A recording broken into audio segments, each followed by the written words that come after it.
My girlfriend told me, "You'll fund my dream business, I'll keep all the profit."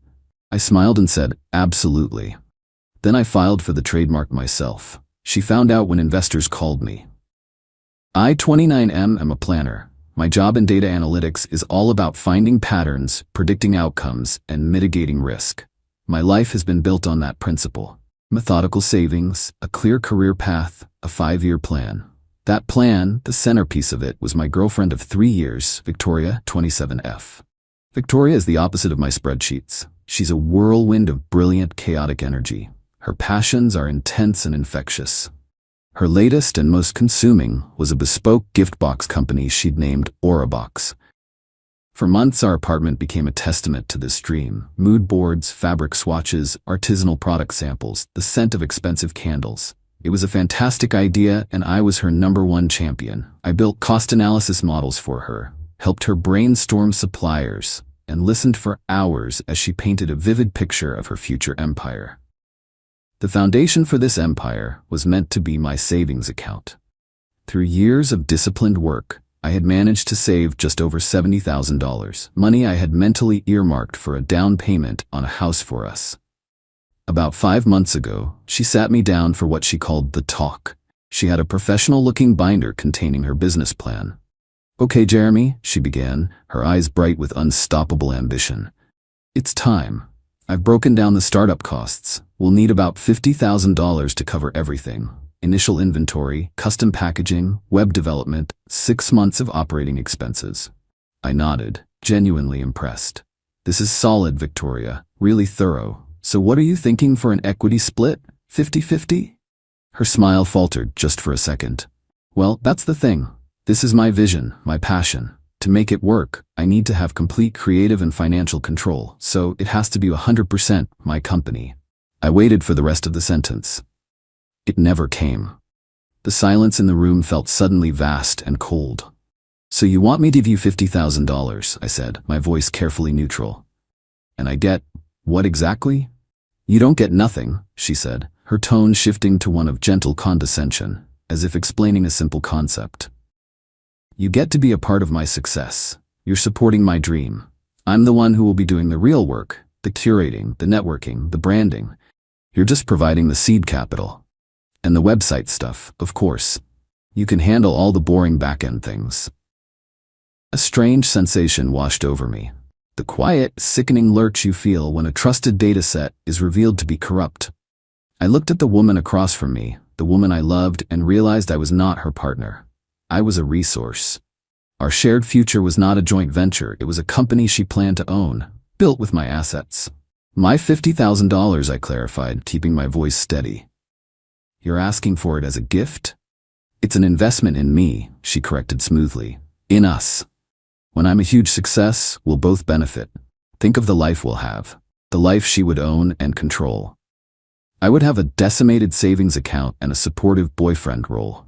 Every raw, hurt instinct told me to yell, to demand how she could be so selfish, so transactional. But my brain doesn't default to outbursts, it defaults to strategy. A fight would be emotional, messy, and ultimately pointless. The core problem wasn't a disagreement, it was a fundamental revelation of her character. So I did the only thing I could do. I smiled. I made it look calm and loving. "You know what? You're right, it's your dream. You should have full control, absolutely." The relief that washed over her face was a physical thing. She kissed me, calling me the best boyfriend in the world. I felt the kiss, but I might as well have been watching it from across the room. The next morning, I was up before she was. I didn't feel rage, just a profound, hollowed-out sense of purpose.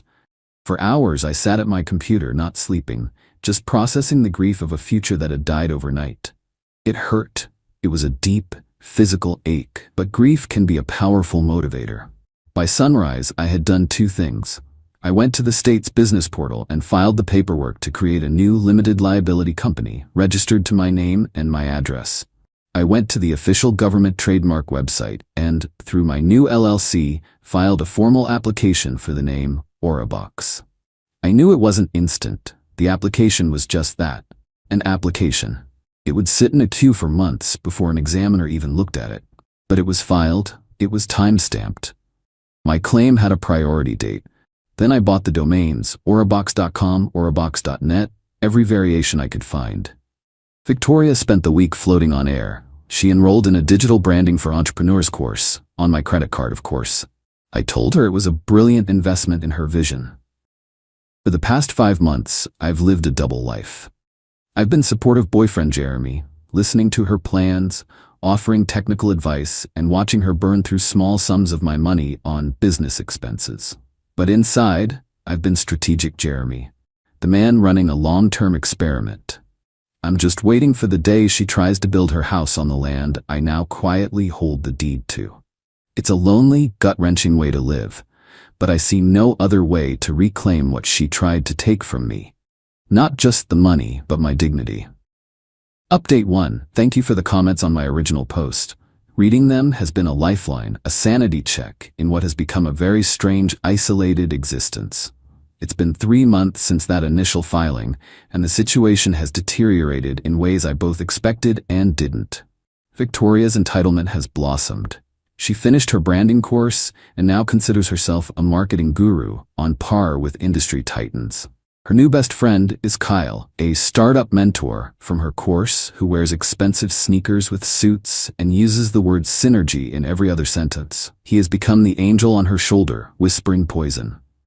2 weeks ago, she presented me with a founder's agreement that Kyle had helped her draft. It was a masterpiece of audacity. It outlined her role as founder CEO and designated me as the initial funding partner.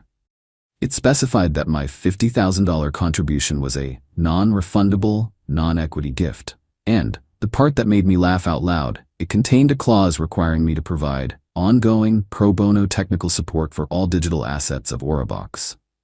She handed it to me with a pen, as if it were a restaurant bill. Kyle says it's crucial to professionalize our arrangement, she said, not a hint of irony in her voice. Our arrangement, I repeated, taking the papers.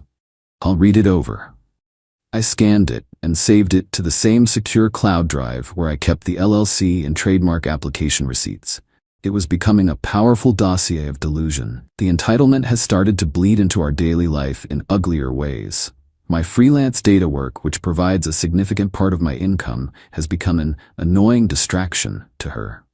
A month ago, she accidentally reformatted an external hard drive where I kept my project archives. I was trying to clear space for my brand visuals and your old junk was taking up room, she'd exclaimed. My actual work is cloud synced, so I lost nothing critical, but the message was clear. My work was junk, and hers was paramount. The ugliest moment came last Friday. My grandfather passed away 2 years ago and left me his vintage watch. It's a beautiful, understated timepiece, not worth a fortune, but it's my most meaningful possession. I was getting ready for a formal event and found her holding it. I was just thinking, she said, letting it swing from her fingers. Kyle knows a collector. I bet we could get enough for this to cover a real PR launch.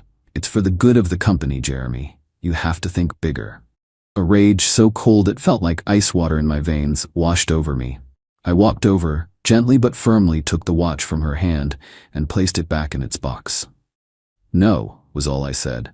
Don't be so sentimental, she scoffed, genuinely annoyed. This is what founders do. They sacrifice. You're not sacrificing my grandfather's watch, Victoria. The discussion is over. The look she gave me wasn't one of understanding or remorse. It was one of pure irritation, as if I were a stubborn employee refusing to authorize a necessary expense. Now the endgame is approaching.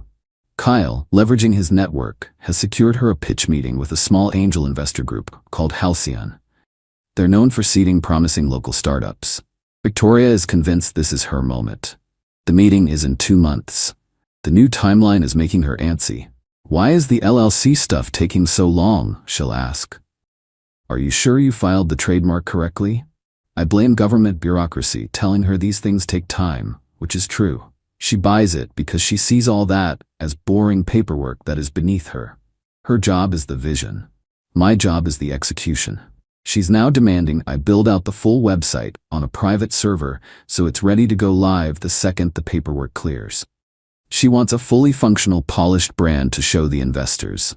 She has no idea that the brand is and has always been legally mine. The waiting is the hardest part. Mourning a relationship while your partner is still sleeping next to you is a special kind of hell. But the finish line is in sight. Final update. It's over. The day of the Halcyon investor meeting arrived. Our apartment was a storm of Victoria's nervous energy, practicing her pitch, redoing her makeup, barking questions at me. Is the staging site ready? Did you link to the high-res brand assets? I was the calm eye of her hurricane, sipping coffee and giving non-committal answers. Why can't I access aurabox.com? She asked, her voice tight with panic. It still shows a generic coming soon page. DNS can take hours to propagate, I said calmly, knowing full well I controlled the domain and it pointed exactly where I wanted it to. Her phone rang. It was Kyle, likely from a coffee shop near the investor's office. They're ready for the pre-read deck, Victoria. Now, she hissed, muting the call. Just emailed you the link, I said. A few minutes later, as she was telling Kyle how robust and scalable my platform was, my own phone rang. It was an unknown number. I answered and put it on speaker. May I speak with Jeremy? A man's voice asked. Speaking. Mr. Scott, my name is Walter Hayes, a partner at Halcyon Investment Group. We're reviewing a proposal from a Ms. Victoria Moss for a company called Aurabox. My analyst has just done a preliminary due diligence check. We see a pending trademark application for Aurabox, filed about 5 months ago by an LLC, which public records show is registered to you. The proposal lists Miss Moss as the sole founder. Could you clarify this discrepancy for us? We obviously can't proceed until the IP ownership is clear. The world stopped. Victoria froze, her back to me. Her hand holding her phone was perfectly still. I could see the tension in her shoulders. She wasn't screaming. She was processing. And I could pinpoint the exact nanosecond that the last 5 months of her reality shattered into a million pieces. I kept my voice level and professional.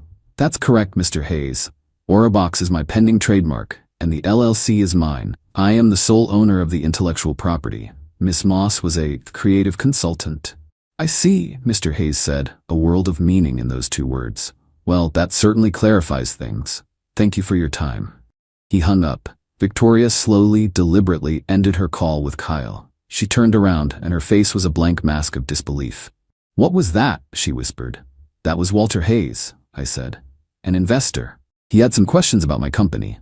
Your company. The words came out in a strangled shriek. Aurabox is my company. My idea. My dream. Your idea was brilliant, I conceded, standing up. But your business plan was predatory. I walked to my desk and picked up the founder's agreement she tried to make me sign. I held it up. Your plan was for me to provide $50,000, work for free, and sign a document legally confirming I was entitled to nothing. My plan was to protect my assets and my dignity. I filed for that trademark the day after our little talk. This has been in motion for 5 months, Victoria. The fury finally broke through the shock. You lied to me. For months. You watched me work. You watched me build this. You're a sociopath. You were building a fantasy on a foundation you never bothered to check, I said, my voice cold and hard. You were so focused on the vision, you assumed the boring details would just take care of themselves. They did. I took care of them. Her parents had given her $10,000 for the business, which she tearfully confessed amidst the screaming. I told her she should give it back to them. The fight was ugly and devolved into her packing a bag, throwing insults and a lamp. It missed. You will regret this, she screamed from the doorway. No, I said, the hollowness in my chest finally replaced by a sense of quiet finality. I regret the last 3 years. This is just the epilogue. She left? The silence was overwhelming. The aftermath was messy. Her father called and threatened me. Her mother called, crying but also confused. She told us you were a 50-50 partner, Jeremy, she said. She told us the $10,000 was her half of the initial IP filing costs.